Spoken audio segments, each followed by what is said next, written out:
নমস্কাৰ, আপোনালোকৰ বাবে পুনৰ লৈ আহিছোঁ জানজোনাক বৰাৰ এটি হৃদয়স্পৰ্শী অনুভৱ কবিতাৰ শিৰোনাম গাড়ী চালক।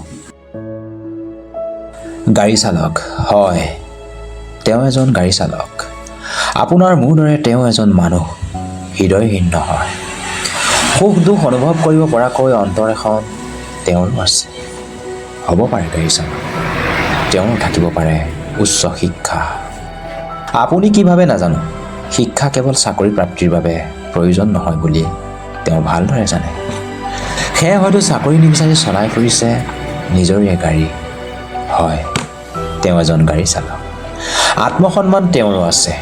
চুৰি কৰি অথবা ভিক্ষা খুজি খোৱা নাই, কৰা নাই অন্যায় অথবা দুৰ্নীতি। সৎ পথেৰে গাড়ী চলাই পোহপাল দিছে নিজৰ পৰিয়াল।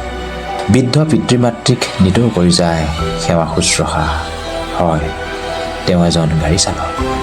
আধুনিকতাৰ ডক্তৰ, ইঞ্জিনিয়াৰ, মন্ত্ৰী, বিধায়ক কিংবা ৰাষ্ট্ৰপতিৰ তুলনাত তেওঁৰ হৃদয়খন বিশাল। হয়, তেওঁ এজন গাড়ী চালক।